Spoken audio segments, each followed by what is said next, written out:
Hello everyone, welcome back to my channel. My name is Sydney Kane and I'm a Shenandoah Valley wedding and portrait photographer, and today I am showing you my workflow of what I do after I publish a blog post. So today I'm going to walk you through my entire system of what I do for each of my different types of blog posts and what you can do to make the most out of your blog posts every time you publish them. So I'm going to show you specifically a portrait session, which is I published this engagement session today, and I'm going to walk you through what I did for it. And I'm going to show you what I do differently for posts that are for client education and then posts that are for photographer education. So we're just going to jump right in. All right. So the first thing that I do when a blog post is published is I obviously go and check on it. So this is on my blog, and just clicking on this, the entire blog post will come up. So the first thing I have is I have the engagement session, and I have this wow image at the front, and then I have my about to the couple, and then I have all of the images. So that's normally how all of my portrait sessions look. And so I go through and I scroll all the way down to the bottom so that all of the images are in there, because you want them all to load for what we're going to do later. So you scroll all the way down to the bottom, make sure they're all good. Almost there. All right, awesome. And then you'll see I have places to go and tags at the bottom. All right, so then I scroll all the way back up to the top. All right, so the first thing I do when I first publish a blog post is I go over to Facebook and I share it to my page. So you'll see right here I have the about from the engagement session. I normally just copy and paste the first paragraph or just kind of talk about it in a few sentences, and then I give the link, and then I upload 4 images from the session. This just goes right to my Facebook page and people can see it, and I normally try to tag the couple if I have them as friends on Facebook so they can see it too. So that's the first thing I do, because I have a lot of people on Facebook that see these links, so I want them to have it. And then the next thing I do is I go over to Instagram and I post it on my phone. So I post it in my feed, and in this instance, I just copied and pasted the entire blog because it wasn't that long, and it gives really nice information. It gives a little bit of behind the scenes of Justine and Hayden, and what the session was like, and talking about their wedding upcoming in May. So then I included 10 photos from their session, and yeah, so that's what I do for Instagram, and I plan out my feed before time so that it is all right there. So the first thing I do when these blog posts come out is I share about them on Facebook and Instagram. And then once that is happening, once I do that, I share this post to my stories so people on my stories can see, and then I share their reel. So you'll see on my stories recently me talking about this ring light I just got, and then my planning last night. And then you'll see I shared the post itself, and then I shared their reel that goes along with it. And then sometimes I will share just photos individually, or I'll talk about them more. Just kind of depends on what the blog is about, what the session is, and all of that. So they see the reels and all the photos, so they can come to it and see. All right, so the next thing I do is I go back to the original blog post, and this is when I put it on Pinterest. But I don't just go through and click save to Pinterest. I actually put them all in this app called Tailwind, and it's the best Pinterest app ever, and I absolutely love it. So this is the Tailwind extension. So what you do is you click on this, and all of the photos are going to come up. So you go through, and don't click on this first one because this is like the photo that goes to the blog, so it's not actually part of the blog post. But you'll click through and click on all of the photos that you want to include. So I'll go through and I'll click every single one of these going all the way through, but I won't do that right now because I've already done it. So you go click go schedule. So what this is it pops up the Tailwind extension. It's going to show you a behind the scenes. So it's going to have all of your photos. And before the blog post came out, I put in alt text, so that this is in all the photos itself already. This is the title of the blog post, so make sure you have rich pins enabled, so you have all this information. So then what I do is for sessions, it's normally pretty easy because I just go through and I click at the top, and this is an engagement session, so I click on my engagement photography board. Then from there, I have a few other boards that I want to put them in. So say like this one, I have a what to wear couples board, and then for this one I have a dogs dog photography one, so I'll do that. So this is where I'll go through and I will add them all into the calendar, and Tailwind and Tailwind will publish them all for me. So it's a really, really nice thing. I absolutely love Tailwind, and I'll do more videos about it later. But this is what I do right after. All right, and normally I'll come up here and press schedule all, but because I already did the whole blog session, I'm not going to do that right now. And I'll go back through. All right. So then once I have done all of that, that means that it is in Facebook, it is in Instagram, and it is in Pinterest. This is when I'm normally done for portrait sessions, but I actually do a few different things for different kinds of blog posts. Yes. All right. So if I haven't already, normally I'll do the reel like right after the engagement session before it goes on the blog. But if I haven't, I will add it to my content calendar, say, hey, I need to make a reel for this.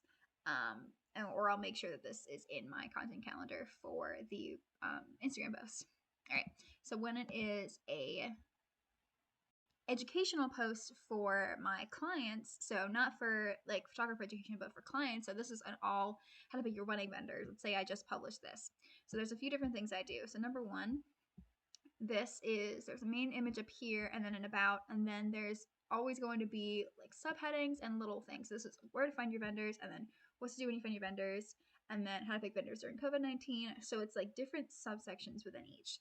So then again, what I'll do is I'll post it on Facebook, and then I'll put it into a content calendar for Instagram. So I'll immediately go on and put on my Instagram stories. I will say, this is up on the blog post, go get it. And then what I'll do is I'll actually copy and paste all of this information, all the text that I wrote into a Word document, and I'll do one of two things. I will either try to condense the entire blog post into one Instagram caption, or I'll make the decision to turn each of these subsections into an Instagram caption. And the limit is, I think, 2,200 characters. And so if there's just absolutely no way that I'm going to fit it all into one, I'll break it into multiple. Sometimes I'll do like a part 1, part 2, or I'll do a different post per each. And then I'll fit those into my content calendar. So then that'll be Instagram.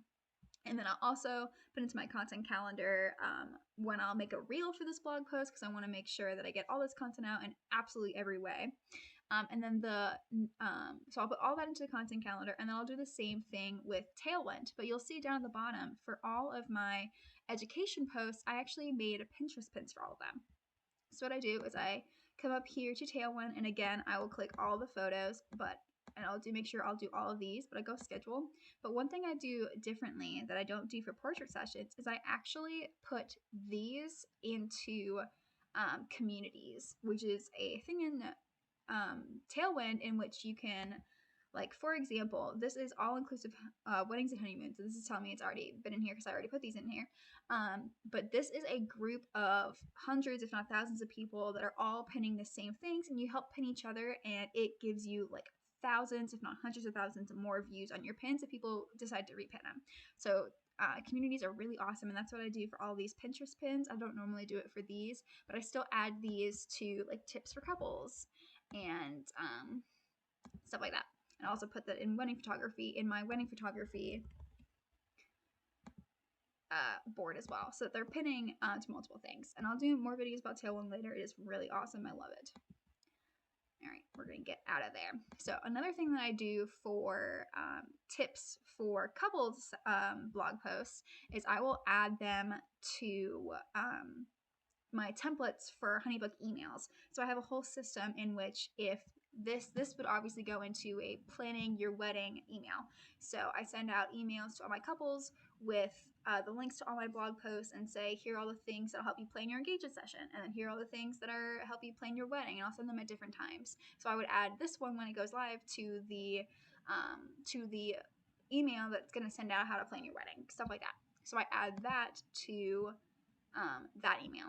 And then you'll see here I also have the YouTube video for this because I am doing YouTube videos for those right now.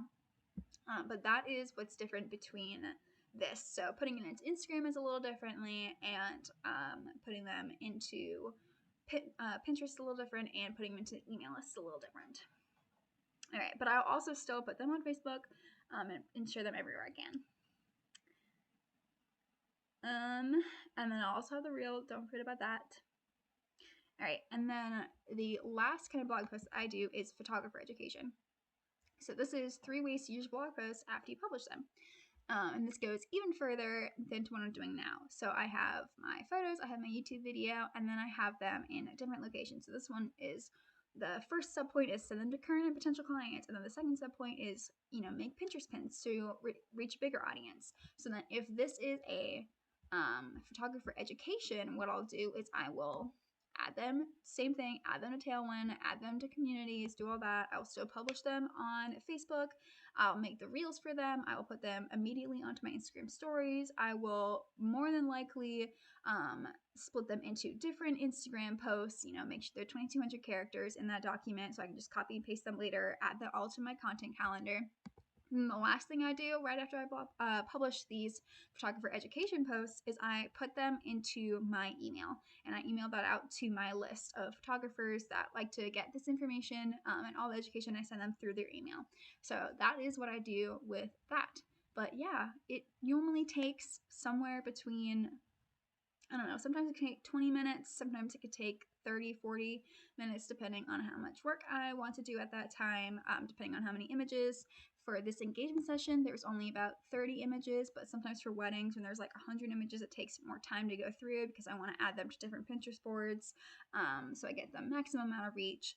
But that is what I do right after I publish a blog post, and I do that twice a week, depending on the type of post. And yeah, so if you guys have any questions about any of this, please let me know. Let me know what you want to learn about Tailwind or any other part of my workflow at all. And then I will happily make videos about that or just talk to you about it. And then make sure I actually wrote this all out in a blog post that has not come live yet, but it will the day this video goes live. So make sure you're clicking on that so you can see a walk step-by-step walkthrough. There we go, of what this process actually looks like. And you'll see screenshots of everything and also everything I do. But yeah, thank you guys so much for watching this video, and I will see you next time.